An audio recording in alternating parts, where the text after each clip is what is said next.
क्षेत्राम जी का बेटा कौन है? रावसिया है।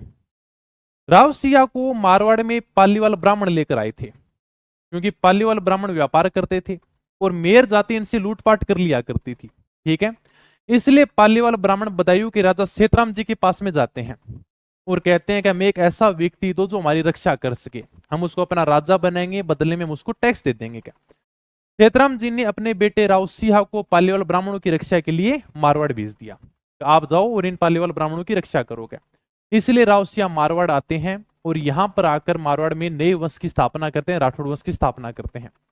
राव सिया की एक और बहुत शानदार कहानी मिलती है और यह कहानी बिल्कुल सही भी है, मैं तुम्हें सुनाता हूं। देखो, सेतराम जी के 100 बेटे थे, जिनमें राव सिया का नंबर था 51 नंबर।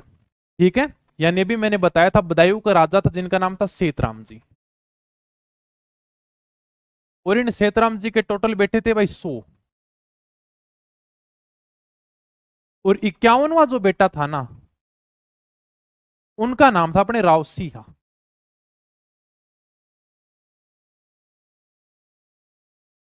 इसलिए अपने मारवाड़ में कहावत भी प्रसिद्ध है कि 49 सीओ बडो व 50 बड़ा सीए सु, यानी कि 49 सीओ बडो, यानी कि 51 नंबर पर है, तो 49 से तो सिया बड़ा, टोटल 100 बेटे हैं, तो 49 से तो सिया बड़ा है और 50 बड़ा सीए सु, और सीए से कितने बड़े हैं? 50 बेटे बड़े हैं। क्या मतलब 49 भाइयों के अंदर सिया बड़ा था, लेकिन 50 भाइयों से वह क्या था? छोटा था। देखो, जब कहते हैं रावसिया का जन्म हुआ था ना, उस समय यानी कि सही ढंग से समय की गणना हो नहीं सकी थी। पहले कोई घड़ी तो होती नहीं थी, यानी कि आजकल तो क्या है, जैसे यानी कोई बच्चे का जन्म होता है तो सबसे पहले हम घड़ी देख लेते हैं, अरे भाई यानी कि इसका जन्म हुआ 8:27 और 56 सेकंड के ऊपर। आजकल तो घड़ी है, मोबाइल है, सब देख लेते हैं। पहले समय की गणना कैसे करते थे? सूर्य की छाया देखकर। आज भी गांव में लोग आपको बिना घड़ी मोबाइल देखे टाइम बता देंगे कि समय क्या हुआ है। आपने कभी सुना भी होगा कि अपने दादाजी की उम्र का लोग बोलने भी हैं, अरे चाह बना लो का 4 बज गया क्या। आपा पूछा गया ताने क्या पता होगा 4 बज गया क्या, वह देखोगे मकान की छाया अठागी, मतलब यानी कि 4 बज गया क्या। तो जब राव सिया का जन्म हुआ ना, तो जो दाई थी ना, यानी कि जन्म दिलाने वाली, आज का टाइम आप नर्स बोल दे वहां के, तो दाई यानी कि छाया देखनी भूल गई क्या। उसने 20-25 मिनट बाद में याद आया, अरे यार क्या मैंने टाइम तो देखा ही नहीं है क्या। बोला कोई बात नहीं, अब राजा कौन सा ध्यान दे रहा है क्या। तो उसने बाद में लाइन खींच दी क्या। राजा जी आए पंडित के साथ में क्या, ये बताओ क्या पंडित जी, लगन वगन निकालो का, शुभ मुहूर्त निकालो का, बताओ राजयोग है कि नहीं, नौकरी लगेगा या नहीं लगेगा अपना सिया क्या। तो पंडित जी ने उस समय के हिसाब से कुंडली तैयार करी, और पंडित जी बोलेगा राव सिया तो बहुत गलत समय में जन्मा है क्या, अगर इसका पिता मुंह देख लेगा ना तो पिता मर जाएगा क्या। खेतराम जी डर गए यार, बोले यार मैं क्यों मर जाऊं क्या, इससे अच्छा मेरे बेटे को ही मार दोगे। अरे भी मेरे पास में बेटों की कमी थोड़ी है, और कर लेंगे क्या, और वैसे भी भगवान इस मामले में दिन दोगुनी रात चौगुनी प्रगति करा ही रहा है क्या। तो सेतराम जी आदेश निकालते हैं कि रावसिया को जंगलों में शेर के पास में फेंक कर आ जाओगे। जल्लाद जाते हैं जंगलों में, शेर की गुफा थी उसके अंदर रावसिया को फेंक कर आ जाते हैं, कभी इसको जो शेर है वो खा जाएगा क्या। लेकिन शेरनी ने अपने बच्चों के साथ में रावसिया को भी पाल लिया, और शेरों के साथ में खेलता हुआ रावसिया बड़ा हो जाता है। एक बार कहते हैं पालीवाल ब्राह्मण व्यापार करने के लिए जा रहे थे, और वो देखते हैं कि शेर जैसा दिखने वाला एक मनुष्य 4 शेरों के साथ में खेल रहा है, और उन शेरों को भगा भगा के मारा है। पालीवाल ब्राह्मण भागे भागे राजा सेतराम जी के पास में गए और बोले कि हमने आपके राज्य में एक बड़ी विचित्र घटना देखी है क्या। राजा बोला बताओ क्या देखी है क्या।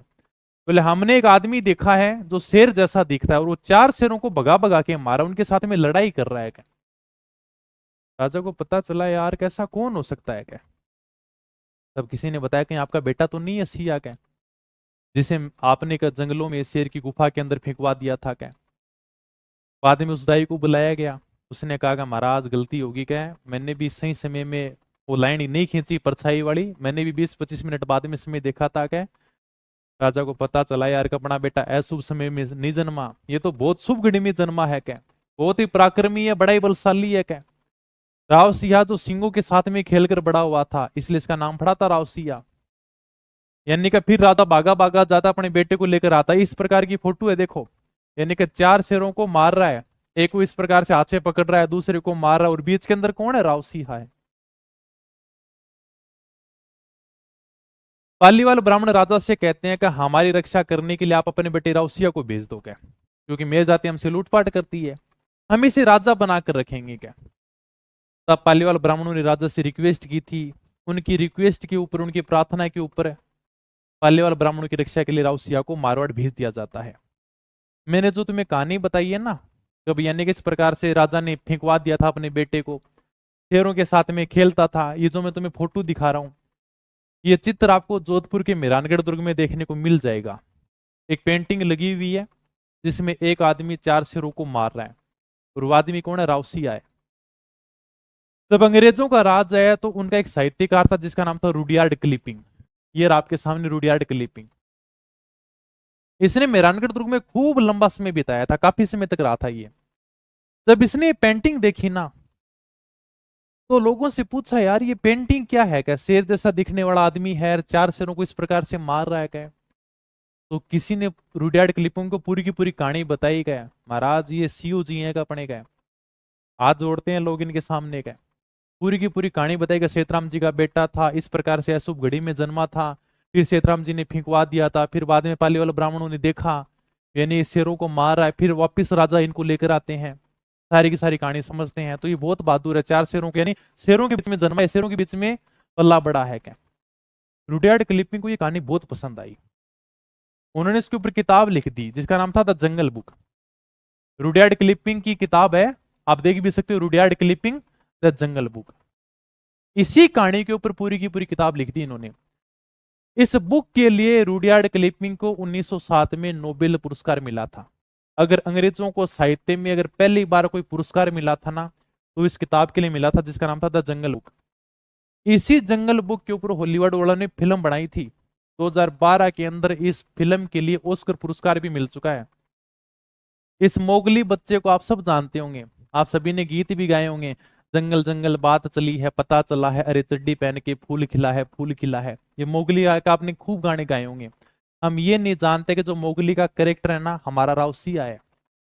अंग्रेजों ने हमारी कहानियां भी बेच दी, उनको भी बेच कर खा गए, और हमें हमारी कहानियां तक नहीं पता है। हालांकि पश्चिमी राजस्थान में फिर भी तुम्हें बूढ़े लोग इस प्रकार की कहानियां जरूर सुना देंगे क्या, लेकिन आज वाली पीढ़ी को अगर मैं कहानियां बताता हूँ ना, तो लोगों को मजाक लगता है, यार ऐसी कहानियां हैं क्या। और हमारी इन्हीं कहानियों पर अंग्रेजों ने पता नहीं कितने पुरस्कार जीत लिए, कितने पैसे कमा लिए। इसलिए जब भी यानी अगर बच्चे ये जंगल बुक वाला मोगली देखें, तो इन लोगों को बताना ये कोई मोगली नहीं है, ये हमारी सीओ जी महाराज है। ठीक है, तो ये पूरी की पूरी कहानी मिलती है अभी।